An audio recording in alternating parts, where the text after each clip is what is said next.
جنات والا سسرال۔ شادی ہو کر جس گھر میں آئی یہ گھر کم، جنات کا مسکن زیادہ لگتا تھا۔ حویلی ٹائپ یہ گھر جس میں 2 پورشن تھے اور اس کے اوپر چھت۔ دونوں پورشن میں تقریباً 5 کمرے تھے۔ گھر کے آگے بڑا سا لان جو کہ ہریالی اور درختوں سے بھرپور تھا اور کافی خوبصورت لگتا تھا، لیکن رات کے وقت یہ بہت خوف دلاتا تھا۔ اتنے بڑے گھر میں رہنے والا کون؟ صرف میری ساس اور شوہر، اور اب تیسرا فرد میں۔ اس گھر کو میں نے جنات کا مسکن اس لیے کہا کہ سناٹا یہاں دن کے وقت بھی رات جیسا ہوتا تھا۔ ساس میری کمگو تھیں، کمرہ بند کر کے اپنی عبادات تسبیحات میں لگی رہتی۔ شوہر آفس ہوتے۔ میں اس گھر میں اکیلی بھلا کیا شور مچاتی۔ کام والی آتی تھی، کام کر جاتی، کھانا پکانے والی بھی آتی تھی، مگر میں نے اسے ہٹا دیا۔ اگر میں کھانا بھی نہ پکاتی تو دن بھر کیا کرتی؟ بہرحال میں بہت ہی جلد مجھے احساس ہو گیا کہ یہاں ہمارے سوا کوئی نہیں رہتا۔ یہ میری بہت بڑی غلط فہمی تھی۔ کوئی تھا جو بہت پہلے سے یہاں رہ رہا تھا۔ اب معلوم نہیں اسے میری موجودگی پسند نہیں آ رہی تھی یا وہ مجھے اپنی موجودگی سے آشنا کرانا چاہتا تھا۔ میں سمجھ نہیں پا رہی تھی۔ بہت کچھ عجیب ہونا شروع ہو گیا تھا۔ ایک دوپہر کی بات ہے، جب میں کچن میں موجود کھانا پکا رہی تھی۔ اس دن میں نے سوچا کہ آلو کے پراٹھے بنا لیے جائیں، اور میں وہی بنانے میں مصروف تھی جب کسی آہٹ کی آواز پہ میں نے پیچھے مڑ کر دیکھا۔ توقع کے مطابق میری ساس تھیں۔ جی امی، کچھ کام ہے آپ کو؟ میں نے پوچھا تو کہنے لگی، مجھے تو گوشت پکا دو، میں نہیں کھاؤں گی یہ۔ میں نے کہا جی امی پکا دیتی ہوں۔ وہ کچن سے چلی گئیں۔ ایک دم مجھے خیال آیا کہ انہیں کیسے پتا کہ میں اس وقت گوشت نہیں پکا رہی، سبزی بنا رہی ہوں، کیونکہ میں نے انہیں بتایا ہی نہیں تھا۔ میری ساس پکانے کے معاملے میں نہ پوچھتی تھی نہ بولتی تھیں، جو پکا لو کھا لیتی تھیں۔ خیر، انسان ہیں، گوشت کا دل چاہ رہا ہوگا۔ میں نے اپنے دل میں آتے وہم کو جھٹکا اور فریج سے گوشت نکال لیا۔ پکانے کے بعد میں کھانا ٹرے میں سجا کر لے گئی، اپنے لیے پراٹھے اور ان کے لیے گوشت۔ وہ دیکھ کر کہنے لگی، میں بھی آلو کے پراٹھے ہی کھا لیتی۔ میں نے کہا، آپ نے ہی تو کہا تھا کہ گوشت کھانا ہے۔ انہوں نے حیرت سے میری طرف دیکھا۔ میں نے کب کہا ایسا؟ ان کے پوچھنے پہ میں نے حیران ہو کے بتایا کہ آپ نے کچن میں آ کر کہا تھا کہ گوشت پکا دو۔ وہ مسکرانے لگیں اور بولی، یہ گوشت کی پلیٹ اوپری منزل کی سیڑھیوں میں رکھاؤ۔ یہ میں نے سوال کرنا چاہا تو انہوں نے منہ پر انگلی رکھ کر خاموش کرا دیا۔ میں سمجھ چکی تھی معاملہ کچھ اور ہے، چنانچہ چپ چاپ پلیٹ اوپر والی سیڑھی پر رکھ آئی، اور حیرت کی انتہا نہ رہی اس وقت جب یہ پلیٹ شام کو مجھے خالی ملی۔ اوپر تو کوئی رہتا ہی نہیں ہے، کھانا کس نے کھایا؟ وہ جو کوئی بھی تھا، یہ میری اور اس کی پہلی ملاقات تھی، اور میرے ساتھ ہونے والے عجیب واقعات کی شروعات یہیں سے ہوئی تھی۔ اس کے بعد میں نے ساس کے بنا کہے اکثر جب بھی گوشت بناتی ایک پلیٹ اوپری منزل کو جانے والی سیڑھیوں پر رکھ دیا کرتی۔ کبھی کچھ میٹھا بناتی تو وہ بھی رکھ دیتی، پھر پلیٹ خالی ملا کرتی۔ میں سمجھ چکی تھی یہاں جنات ہیں۔ بہرحال ہمیں کوئی نقصان نہیں دیتے تھے، بس کچھ عجیب واقعات ہوتے رہے۔ کبھی کسی بچے کی رونے کی آواز آتی، کبھی ایسا لگتا بہت ساری لڑکیاں آپس میں مل کر ہنس رہی ہوں، کبھی لگتا کوئی عورت میرے پیچھے سے گزری ہے۔ کچھ زیادہ حیران کن بھی ہو جاتا۔ ایک دفعہ یوں ہوا کہ نہانے چلی گئی۔ اس وقت میری ساس سو رہی تھیں۔ اتنے میں دروازے کی گھنٹی بج گئی۔ یا اللہ، کون آ گیا اس وقت؟ میں نے سوچا۔ بہرحال کپڑے پہن کر جب میں باہر نکلی تو تھوڑی سی دیر لگ گئی۔ باہر آئی تو دیکھا کہ میرے شوہر صوفے پر بیٹھے تھے۔ آپ یہاں اس وقت؟ میں نے حیرانی سے پوچھا۔ اس سے زیادہ حیرانی سے انہوں نے مجھے اور پھر پیچھے مڑ کر دیکھا اور پریشان ہو کر بولے، اگر تم یہاں ہو تو جس نے دروازہ کھولا وہ کون تھی؟ کیا مطلب؟ میں نے حیرت سے پوچھا تو کہنے لگے کہ دروازہ بھی تم نے کھولا ہے، باتھ روم سے نہا کر بھی تم ہی آ رہی ہو۔ میں تو اس لیے جلدی گھر آ گیا کہ آج میری طبیعت ٹھیک نہیں۔ میں نے انہیں بتایا کہ دروازہ میں نے نہیں کھولا۔ بہرحال ہم دونوں میاں بیوی نے بات کو زیادہ کریدا نہیں، ہم سمجھ چکے تھے۔ پھر ہوا یوں کہ کچھ دن بعد مجھے خوشخبری ملی کہ ماں بننے والی ہوں۔ یہاں سے میرے ساتھ ہونے والے واقعات کچھ بھیانک رخ اختیار کر گئے۔ اس رات میں اور میرا شوہر باہر گھومنے گئے تھے۔ واپس آ کر جب ہم سوئے تو اس رات جو ہوا وہ میرے لیے ناقابل برداشت تھا۔ رات کو نہ جانے کتنے بجے کا وقت تھا جب کمرے کا دروازہ کھلا۔ ایک عورت جو قد میں لمبی اور جسامت میں اچھی خاصی چوڑی تھی، سیاہ لباس میں اندر داخل ہوئی۔ اس کے چہرے پر بائیں گال پر کھڈا سا تھا، جیسے کسی وقت میں شدید آگ لگنے سے کھال جھلس گئی ہو۔ اس کے ہاتھ میں کوئی نکیلی سی چیز تھی، چاقو ٹائپ۔ وہ بیڈ پر میرے پاس آ کے کھڑی ہو گئی۔ میں اسے دیکھ رہی تھی اور ایسے کہ میرا سارا جسم سن ہو چکا تھا۔ میں صرف اپنی آنکھوں کو حرکت دے سکتی تھی اور آنکھیں پھاڑے اسے دیکھ رہی تھی۔ اس عورت میں سے بڑی گندی بدبو اٹھ رہی تھی۔ اس نے ہاتھ بڑھا کر وہ نکیلی چیز میرے دل پر رکھ دی اور پھر وہ اسے چلاتے ہوئے میرے پیٹ تک لے آئی۔ پھر اس نے ہاتھ ہوا میں ایسے اٹھایا کہ جیسے وہ چیز میرے پیٹ میں گھونپ دے گی۔ جیسے ہی اس کی نکیلی چیز جو کہ چاقو ٹائپ تھی میرے پیٹ تک آئی، میں نے زوردار چیخ ماری اور اٹھ بیٹھی۔ میں پسینے میں شرابور ہو رہی تھی۔ میری آنکھ اپنی ہی چیخ سے کھلی تھی۔ میرے شوہر بے خبر سو رہے تھے۔ کیا وہ میرا خواب تھا؟ میں نے سوچا، مگر نہیں، یہ خواب نہیں تھا، کیونکہ کمرے کا ادھ کھلا دروازہ جو کہ رات کو میں لاک کر کے سوئی تھی اور کمرے میں پھیلی شدید ناگوار بو اس بات کی گواہی دے رہی تھی کہ جو کچھ ہوا وہ محض خواب نہیں تھا۔ جیسے تیسے رات گزاری۔ صبح رات والے واقعے کا ذکر شوہر سے کیا تو وہ بھی پریشان ہو گئے۔ کہنے لگے، یہ بات تم امی کو بتا دو۔ دوپہر کو جب میں کھانا لے کر ساس کے پاس بیٹھی تو میں نے انہیں ساری بات بتائی۔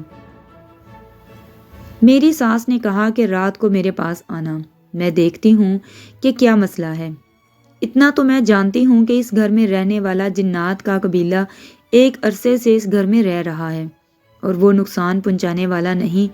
یہ میرے لیے نیا انکشاف تھا کہ میری ساس کچھ نہ کچھ عملیات کا عمل جانتی تھی اور اس گھر میں ایک آدھ جن نہیں بلکہ باقاعدہ پورا قبیلہ جنات کا رہتا تھا، جن میں ہر عمر کے جنات موجود تھے، بچے، بوڑھے، جوان، عورتیں، اور ان کا سردار بھی ہے۔ خیر، میں نے جیسے تیسے دن گزارا۔ رات کو اپنی ساس کے پاس گئی تو وہ پوچھنے لگی کہ تم کل رات کہاں گئی تھی؟ میں نے کہا کہ ہم ریسٹورنٹ گئے تھے اور وہاں سے واپسی پہ ایک فیملی پارک میں چلے گئے تھے۔ کہنے لگیں کہ اس فیملی پارک سے ایک خبیث عورت تمہارے پیچھے لگ کر اس گھر میں آ گئی ہے اور اسے تم سے نہیں تمہارے بچے سے غرض ہے۔ وہ اسے مار کر لے جانا چاہتی ہے۔ یہ سب سن کر میں رونے کو آ گئی۔ وہ کہنے لگیں، پریشان نہ ہو، جب تک میں ہوں تمہیں کچھ نہیں ہوگا۔ انہوں نے کچھ پڑھائی کر کے میرے اوپر پھونک دی اور کہا کہ ہر وقت اپنے گرد قرآنی آیات کا ورد کر کے حصار باندھ کر رکھا کرو جب تک یہ بچہ اس دنیا میں نہیں آ جاتا۔ اس کے بعد بھی کوئی بندوبست کر لیں گے۔ خیر، میں وہاں سے آ گئی مگر بہت ڈری ہوئی تھی۔ پھر اس کے بعد کچھ نہ ہوا۔ میں ہر وقت آیات کا ورد کرنے لگی۔ یہ تقریباً اس وقت کی بات ہے جب مجھے 8واں مہینہ لگ چکا تھا۔ میں اپنے کمرے سے نکل کر کچن کی طرف جا رہی تھی جب مجھے کسی نے زور سے پیچھے سے دھکا دیا۔ میری بلند ہوتی چیخ اس وقت میرے حلق میں ہی رہ گئی جب میں گرنے کی بجائے آدھی فضا میں ہی معلق رہ گئی۔ کسی دو ہاتھوں نے مجھے تھاما ہوا تھا اور گرنے سے بچا لیا تھا۔ میں وہیں بیٹھ گئی۔ میرے دل کی دھڑکن بے قابو ہو رہی تھی۔ میں گہرے گہرے سانس لینے لگی جب پیچھے سے کسی نے میرے سر پر ہاتھ رکھا۔ میں نے مڑ کر دیکھنا چاہا مگر میری گردن نہ ہلی۔ بس آواز آئی، فکر نہ کرو بیٹی، ہم تمہاری حفاظت کریں گے۔ اس کے بعد وہ ہاتھ میرے سر سے ہٹا لیا گیا۔ میں نے ایک دم گردن موڑ کر دیکھا مگر وہاں کچھ نہیں تھا۔ ہاں، ایک خوشبو تھی جو میرے آس پاس بکھری ہوئی تھی۔ میں اکثر اپنے شوہر کو مذاق میں کہتی تھی کہ یہ گھر تو کہانیوں والا بھوت بنگلہ ہے، مگر یہ بھوت بنگلہ اب میری حفاظت کر رہا تھا۔ اس گھر کے بھوتوں سے جو کہ جنات تھے ایک الفت سی ہو گئی تھی۔ ویسے بھی اکثر محلے والی خواتین آ کر بتایا کرتی تھیں کہ تمہاری چھت پہ اکثر رات کو روشنی ہوتی ہے جس میں کافی مرد اور عورتیں چلتی پھرتی نظر آتی ہیں۔ اکثر اس گھر کی اوپری منزل کی کھڑکیوں سے کوئی عورت تو کبھی کوئی لڑکی جھانکتی دکھائی دیتی ہے۔ یہ باتیں ہمیں اس لیے بتائی جاتی تھیں کہ سب جانتے تھے کہ اس گھر میں 3 ہی فرد رہتے ہیں۔ مگر خیر، یہ میرا مسئلہ نہیں تھا۔ میرا مسئلہ تو وہ عورت تھی جو میرا بچہ لے کر جانا چاہتی تھی اور اس خوف نے میری دن رات کی نیندیں حرام کر رکھی تھیں۔ آخر کار میں نے اپنے شوہر سے کہا کہ ہمیں یہ گھر چھوڑ دینا چاہیے۔ یہی بات میں نے اپنی ساس سے بھی کہی۔ پھر انہوں نے جو بات سمجھائی وہ میری سمجھ میں آ گئی تھی۔ انہوں نے کہا کہ بیٹا، اس گھر کے جنات تو اس عورت سے تمہاری حفاظت کر رہے ہیں۔ اگر تم یہاں سے نکلی تو اس کا مقابلہ نہ میں کر سکتی ہوں نہ تم۔ اس مخلوق کو ان لوگوں کے مقابلے پہ ہی رہنے دو۔ ایسا نہ ہو کہ یہاں سے نکل کر تم اس بچے سے ہاتھ دھو بیٹھو۔ اور اس بات نے مجھے خاموش ہونے پر مجبور کر دیا۔ 9واں مہینہ لگا تو میرے ساتھ عجیب واقعات بڑھ گئے۔ خواب میں اکثر وہ عورت دکھنے لگی۔ میں رات کو سوتی تو وہ مجھے جھنجھوڑ کر اٹھا دیتی۔ مجھے گرانے کی کئی بار کوشش کی گئی مگر میں ہر بار بچ جاتی اور اللہ کا شکر ادا کرتی۔ آخر کار ہمارے گھر ایک ننھی سی گڑیا آ گئی، گلابی سی خوبصورت سی گڑیا۔ جس دن وہ پیدا ہوئی میری ساس نے معمول بنا لیا، رات اس پہ پڑھ کے پھونکتی، صبح ہوتے ہی اس پر پڑھا کرتی۔ اس طرح میری بچی بڑی ہونے لگی۔ ہم نے اس کا نام نور رکھا تھا۔ نور اکثر لیٹے لیٹے ہنسا کرتی تھی۔ میں نے دھیان نہ دیا، بچے ایسے ہنستے ہی ہیں، اور کبھی کبھی اتنا شدید روتی تھی کہ ہمیں سنبھالنا مشکل ہو جاتا تھا۔ جیسے جیسے بڑی ہوتی گئی اکیلی کھیلتی رہتی تھی۔ ایسا لگتا تھا جیسے کوئی ہے جس کے ساتھ وہ کھیل رہی ہے۔ بولنے لگی تو توتلے الفاظ میں بتانے لگی، ماما وہ آنٹی گندی ہیں۔ منہ بسورتے ہوئے بتاتی، کون سی آنٹی؟ میں جب پوچھتی تو کسی ایک کونے کی طرف اشارہ کر دیتی، وہ آنٹی۔ اور میرے دیکھنے پہ مجھے کچھ نظر نہ آتا۔ کبھی کہتی کہ میرے دوست مجھے کھیلنے کے لیے بلا رہے ہیں، پھر اٹھ کر چل دیتی۔ سارا دن پورے گھر میں ایسے بھاگتی جیسے بھاگم دوڑی کا کھیل چل رہا ہو، اور خود ہی خود باتیں کرتی جاتی، تم نے مجھے دھکا دیا، تم کل آ جانا، میں تم سے ناراض ہوں، تم سب چھپ جاؤ، میں ڈھونڈتی ہوں، میں تمہاری مما سے شکایت کروں گی۔ اس طرح کی باتیں کرتی اکیلے کھڑے ہو کر۔ میری ساس نے مجھے منع کرا ہوا تھا کہ میں نور سے کچھ نہ پوچھوں، ورنہ وہ خوف زدہ ہو جائے گی کہ جو مجھے نظر آ رہا ہے وہ مما کو نظر کیوں نہیں آ رہا۔ اس طرح بچی کے ذہن پر اثر پڑ سکتا تھا۔ یقیناً اس گھر میں رہنے والے جنات کے بچے تھے جو اس کے ساتھ کھیلا کرتے تھے، اور نور اس بات سے لا علم تھی۔ نور 4 سال کی ہو چکی تھی۔ ان دنوں میری ساس کی طبیعت بہت خراب رہنے لگی، اور پھر وہی ہوا جس کا ڈر تھا، میری ساس کا انتقال ہو گیا۔ جاتے جاتے وہ مجھے نصیحت کر گئی تھیں کہ اس گھر کو نہ چھوڑنا۔ یہاں کے جن پہلے میری وجہ سے تمہاری خبر گیری کرتے تھے، اب انہیں تم سے اور خاص کر نور سے بہت الفت ہو گئی ہے، وہ اسے نقصان نہیں دیں گے۔ میری ساس کے انتقال کے بعد کتنے ہی دن تک گھر میں محسوس ہونے والی جنات کی موجودگی بالکل محسوس نہ ہوئی۔ ایسا لگتا تھا جیسے وہ بھی اداس گمسم ہو گئے ہیں۔ میں خود بہت اداس تھی اس سب پر، یہ کہ میری نور پہ صبح شام پڑھائی کر کے حصار کھینچنے والا کوئی نہ رہا۔ میں خود ہی آیت الکرسی پڑھ کر دم کر دیا کرتی تھی، مگر ماں تھی نا، ایک خوف تھا جو ہر وقت دامن گھیر رہتا تھا۔ عجیب جگہ تھی، کچھ نہیں تھا، بس آدھے حصے پہ اندھیرا اور آدھے حصے پہ روشنی، سفید روشنی۔ نور ان دونوں کے بیچ میں کھڑی تھی، مطلب نور کا دایاں جسم روشنی میں تھا اور بایاں اندھیرے میں۔ ایک دم ایک زوردار چنگاڑ بلند ہوئی اور کسی نے ایک دم بائیں جانب سے پکڑ کر نور کو اندھیرے میں کھینچ لیا۔ اس سے پہلے کہ نور پورے اندھیرے میں گم ہوتی، روشنی کی طرف سے ایک ہاتھ آیا اور نور کو دائیں ہاتھ پکڑ لیا۔ اب حال یہ تھا کہ وہ کبھی اندھیرے کی طرف کھینچی جا رہی تھی، کبھی روشنی کی طرف۔ نور بری طرح چلا رہی تھی، مما مما بچاؤ مما، اور ایک دم میری آنکھ کھل گئی۔ میں پسینے میں بھیگ رہی تھی۔ میں نے نور کی جانب دیکھا، وہ میرے برابر میں سو رہی تھی۔ میں نے گھڑی دیکھی، مغرب کا وقت ہونے والا تھا۔ او میرے اللہ، میں دوپہر کی سوئی اتنا سو گئی آج، عصر کی نماز بھی قضا ہو گئی۔ ابھی میں سوچ ہی رہی تھی، ایک دم جھٹکے سے کمرے کا دروازہ کھلا، اور جیسے کسی نادیدہ چیز نے نور کا پاؤں پکڑ کر گھسیٹا۔ نور دھڑم سے بیڈ سے نیچے گرتی گئی، میری چیخیں نکل گئیں۔ اس سے پہلے کہ میں نور کو پکڑتی، کسی نے اس کی ٹانگ پکڑ کر کھینچی۔ اب وہ زمین پہ گھسیٹتی ہوئی کمرے سے باہر جا رہی تھی۔ کوئی اسے گھسیٹ رہا تھا اور نور بری طرح چلا رہی تھی۔ میں نور کے پیچھے بھاگی۔ وہ اب صحن میں آ چکی تھی۔ اب حال یہ تھا کہ نور آگے گھسیٹتی جا رہی تھی اور روتی جا رہی تھی۔ اس کی ٹانگ ہوا میں معلق تھی اور اس کے پیچھے میں بھاگ رہی تھی۔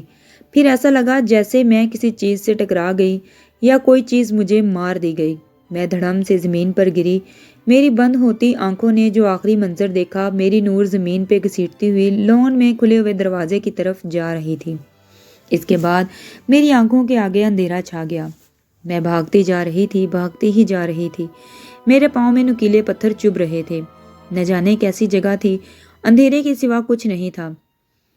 پیروں سے سیال مادہ بہہ رہا تھا، چکنا چکنا۔ شاید خون تھا، مگر مجھے پرواہ نہیں تھی۔ اس وقت میرے دماغ میں صرف نور سوار تھی۔ نور، نور، ہائے میری بچی کوئی مجھے لا دو، میری چیختی چلاتی ادھر ادھر بھاگ رہی تھی۔ بھاگتے بھاگتے ایک جگہ رک گئی۔ میری نور مجھ سے بہت دور لیٹی ہوئی تھی۔ میں گرتے پڑتے اس کے پاس پہنچی۔ نور، میں نے اسے ہلایا، کوئی حرکت نہ ہوئی۔ نور، میں نے ناک کے پاس ہاتھ لے جا کر سانس چیک کی، سانس بند تھی۔ میرا دل بند ہونے لگا۔ نور، میں اسے بری طرح جھنجھوڑنے لگی۔ مما، ایک دم آواز ابھری۔ میں نے سر اٹھا کر دیکھا، نور کے جسم سے کچھ فاصلے پر بھی نور ہی کھڑی تھی۔ میں حیران اسے دیکھ رہی تھی کہ نور کے پیچھے سے وہی عورت نکلی جو اسے لے جانا چاہتی تھی۔ پھر اچانک اس نے نور کو دبوچا اور اندھیرے میں گم ہو گئی۔ نور، میں پوری قوت سے چلائی تھی۔ پھر بھاگنا شروع کر دیا۔ دور کہیں بہت دور سے نور کی آوازیں آ رہی تھیں۔ مما، مما، ایک دم میرا پاؤں مڑا اور میں کسی گہری کھائی میں جا گری۔ اس کے ساتھ ہی میری آنکھیں کھل گئی۔ اب بھی آواز آ رہی تھی، مما، مما۔ میری نور میرے اوپر جھکی مجھے ہلا رہی تھی۔ مما اٹھیں۔ میں نے حیرت سے اسے دیکھا اور اپنی باہوں میں بھر لیا۔ مجھے ایسا لگ رہا تھا جیسے میری بند ہوئی سانسیں بحال ہو گئی ہوں۔ میرے شوہر برابر میں بیٹھے حیران ہو رہے تھے کہ یہ ہو کیا رہا ہے۔ وہ لازمی بات ہے سارے واقعے سے انجان تھے۔ ان کے کہنے کے مطابق جب میں گھر آیا تو نور باہر لان میں کھیل رہی تھی اور تم کچن کے پاس بے ہوش ملی تھی، جبکہ گھر کا بیرونی دروازہ صرف بند تھا، لاک نہیں تھا۔ جو کچھ ہوا وہ نور نے ہمیں اگلے دن اپنے ٹوٹے پھوٹے الفاظ میں بتایا تھا، جو کچھ اسے سمجھ آیا تھا۔ وہ بتاتی ہے وہ گندی آنٹی تھیں جو مجھے ڈرانے آیا کرتی تھیں۔ وہ مجھے لے جا رہی تھیں، تب وہ انکل آئے تھے جو اوپر والے گھر میں رہتے ہیں۔ پھر وہاں لڑائی ہوئی تھی، پھر اس گندی آنٹی کو آگ لگ گئی تھی۔ انکل نے مجھے پیار کرا تھا اور کہا تھا کہ مما سے کہہ دینا وہ عورت مر گئی ہے۔ مما، مما، یہ مرنا کیا ہوتا ہے؟ نور بات بتانے کے بعد مجھ سے پوچھ رہی تھی۔ بیٹا جو مر جاتا ہے وہ کبھی واپس نہیں آتا۔ نور کو جواب دیتے ہوئے میرے اپنے اندر سکون اتر گیا تھا، یہ جان کر کے وہ مر گئی تھی۔ میرے شوہر بھی اس سارے واقعے پر بہت حیران تھے۔ ہم نے اللہ کا شکر ادا کرا تھا اور اگلے دن 2-3 دن تک بہت سارا میٹھا اور کھانا بنا کر اوپری منزل پر رکھ دیا تھا۔ یہ ہماری طرف سے شکریہ تھا جسے انہوں نے قبول کر لیا تھا۔ آج بھی محلے کی عورتیں بتاتی ہیں تمہارے گھر کی اوپری منزل میں راتوں کو لوگ دکھائی دیتے ہیں، یہ بھوت بنگلہ ہے، اسے چھوڑ دو۔ مگر میں اس بھوت بنگلے کو کبھی نہیں چھوڑوں گی، کیونکہ مجھے اور میرے شوہر اور بیٹی کو اس بھوت بنگلے سے اور یہاں کے بھوتوں سے بے حد پیار ہے۔ جی تو دوستو، کہانی کیسی لگی مجھے کمنٹ سیکشن میں ضرور بتائیں۔ مزید ایسی دلچسپ کہانیاں سننے کے لیے میرے چینل کو سبسکرائب کریں، ویڈیو کو لائک کریں، شیئر کریں۔ کمنٹ سیکشن میں مجھے اپنی بتائیں، اگر آپ کی کوئی ریئل سٹوری ہے تو نیکسٹ آپ کی سٹوری بھی سنائی جائے گی۔ تب تک مجھے دعاؤں میں یاد رکھیں۔ اللہ حافظ۔